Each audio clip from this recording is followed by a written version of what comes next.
location of the nearest exit may be behind you. Each cabin door is equipped with a slide raft. In any eventuality, guests must leave their bags and immediately...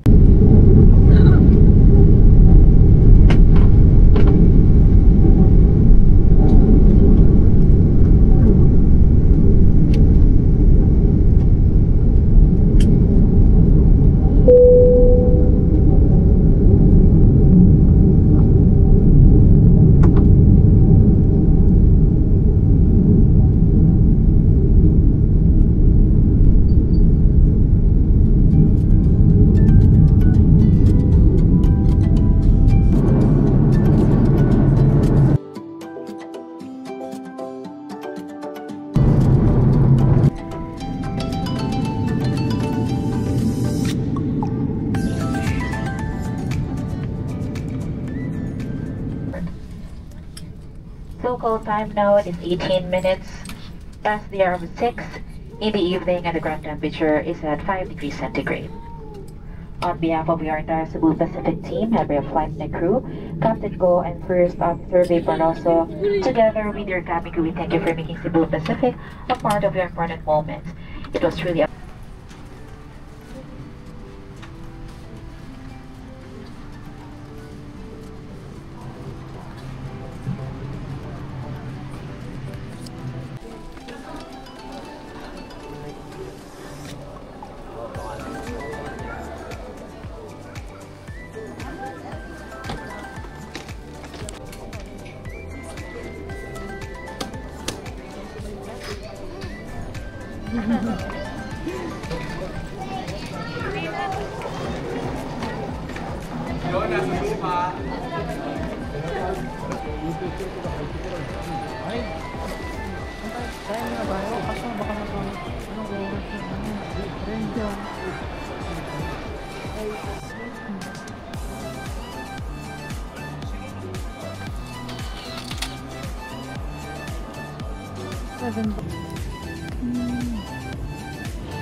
sa Terminal 1. Tapos, hanapin natin yung bilihan ng ticket. Dito. Aruba. Pagpapuntang Kyoto Station. Ito. Natin. Guys, dun kayo bibili ng ticket papunta ng Kyoto dun sa may kulay green na vending machine. Tapos, dito sa gate B, punta kayo. Papasok kayo dito.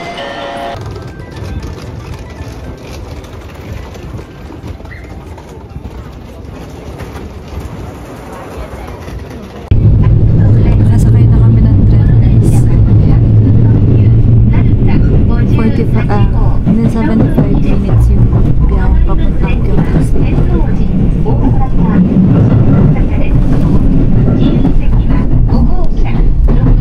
Dito na kami guys sa Kyoto Station.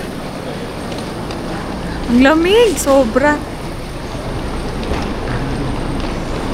Pupunta kami ng Don Quijote. Bibili kami ng scarf, ng gloves, tsaka ng medyas. Tapos magdi-dinner kami. Pa kami kumakain. Ano oras na ba?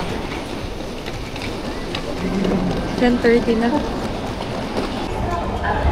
Pakyat na kami guys sa Don Quijote. Bali 8 minutes walk galing dun sa Kyoto Station.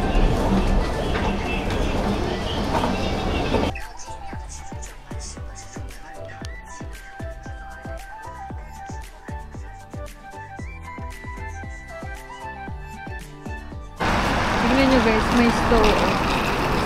Tapos ditong banda, medyo madulas siya kasi parang natutunaw na. Lamig, pero ang sarap kasi malamig. Wala kaming nabili sa sa Don Quijote kasi wala kaming makitang scarf.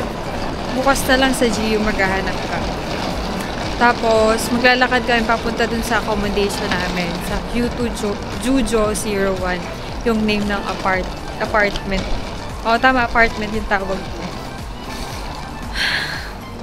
Gugutom na ako guys.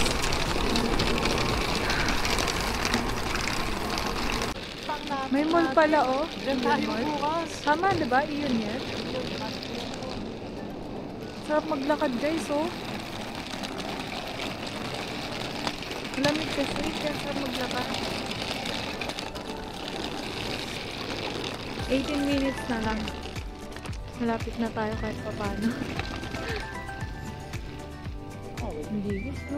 Ha? Ha?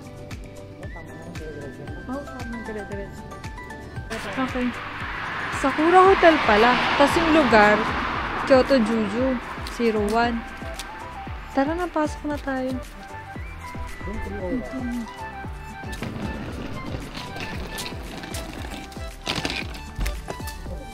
Self-check-in ko.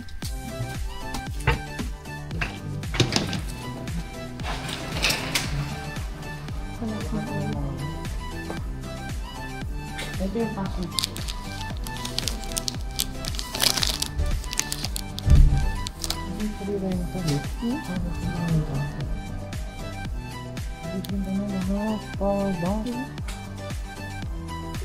Ito ba? Ano din naman natin? Kaya pa mo. Okay niyo.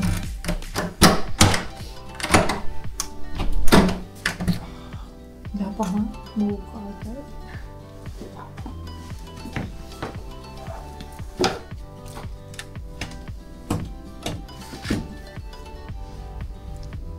Iilang.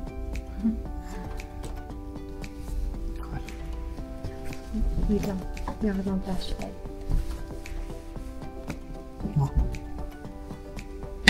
Ito.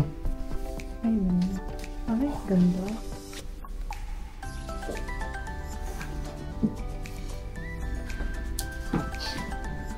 Aray ko. Ay, medyo malaki siya. Ay, laki. Ganda, guys. Ang laki.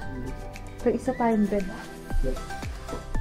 Ang laki, guys. Ang ganda. Malayo nga lang sa Kyoto Station. Nasa 22 minutes pag nilakad. Ganda, oh.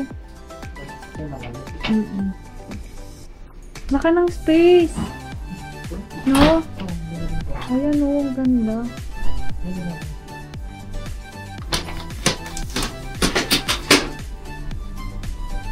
Ang ganda. Gusto ko to. Gustuhan ko. Wow. Ano yung ganda? Ano? May bathtub. Ito ba? Bathtub. Ano? Ayun. Ay, tama. Kaya nga eh. Ganda, may bathtub. So, dito kapag maliligo ka. Tapos dito, CR ka. Kapagod guys. Halos 12 na ata eh, no? Ganda na, no? Hindi na. Hindi na. May loso na guys. Bibili kami ng dinner. Super late dinner. Hindi kami nakabili kanina. Oo. 10 minutes from our hotel. May Lawson. 24 hours. Bili tayong dinner tsaka pang breakfast.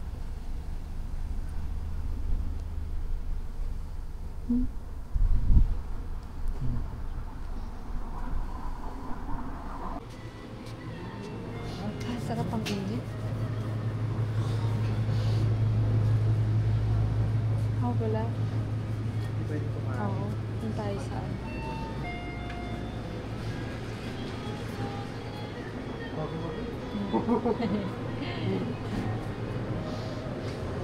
bili tayong tubig. Malaki, no?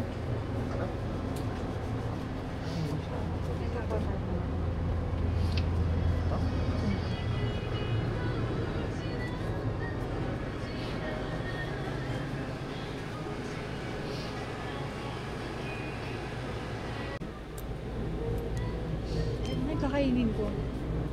Ayan, maganda. Ang magkakanin ako. Gusto ko ng isda. Wow, sarap naman.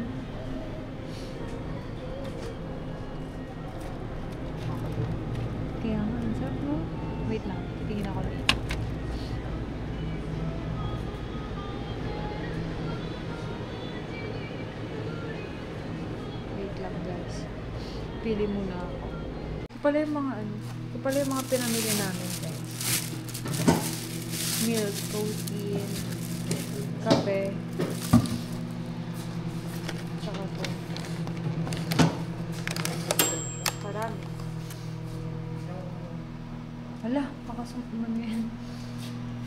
Ito, okay na ito sa akin. Mawaan mo. Container. Pero feeling ko mainit sa loob to. Sa labas lang hindi. Sige, initin natin ito. Ha? Gusto na kami kumain sa baba. Tumuli. Puro gulay pala talaga to. Hindi ka ano? Mak? Parang.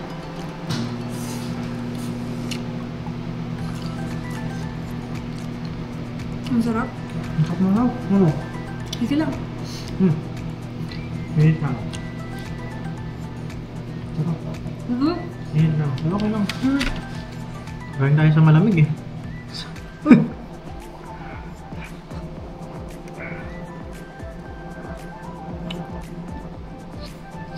Hi guys! Nandito na kami sa Kyoto and dito na namin today. Kahapon, day 0 namin. Nag-travel lang kami from Manila Airport to Kansai Airport. Today, nandito na kami sa Sakura Hotel. Dito kami magsistay for 7 nights and mag-Osaka din kami for 4 nights.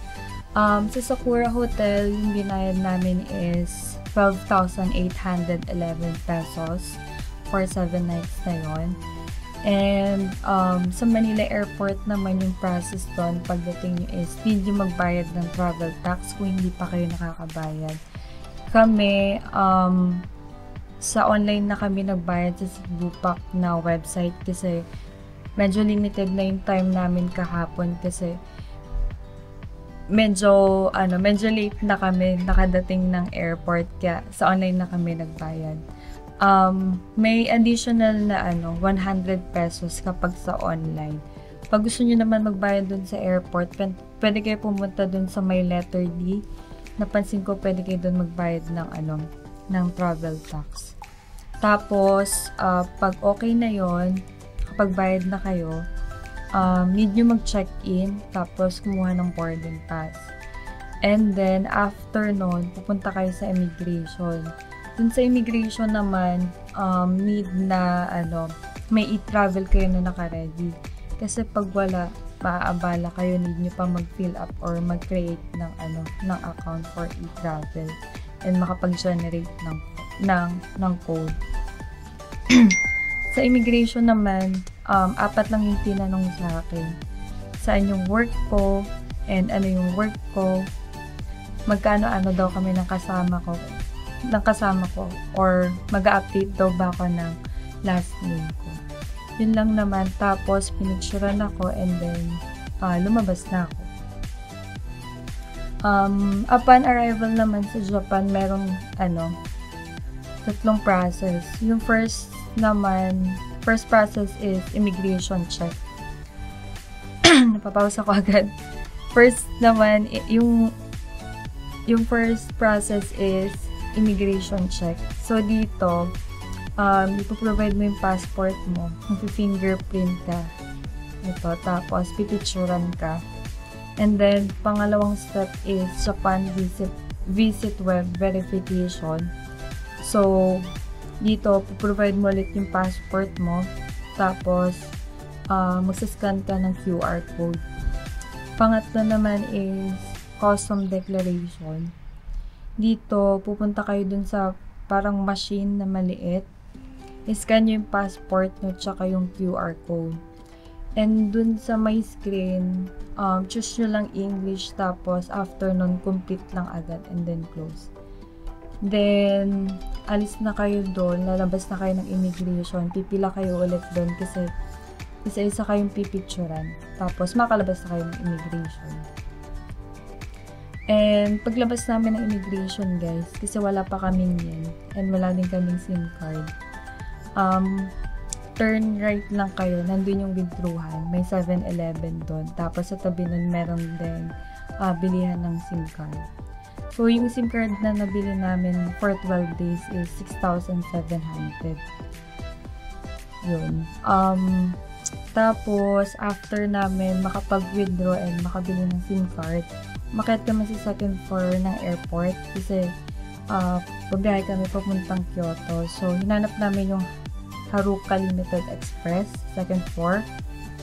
Kulay green yung vending machine. Tapos, yung ticket naman papunta doon is 3,640 yen. Yung biyahe is 75 minutes. So, pagbaba namin ng Kyoto Station, naglakad na lang kami for 20 minutes. Pwede naman pala actually mag-train kaso hindi na namin naisip na mag-local train papuntang Jeju Station kasi yun yung pinakamalapit na station dito sa Sakura Hotel. Or baka close na din. Kaya nilakad na lang namin. Pero okay lang naman. Yun lang. Tapos nakarating kami dito ng mga 12 AM onwards na sa hotel. Yun lang guys. Kung may questions kayo, message lang kayo or comment kayo.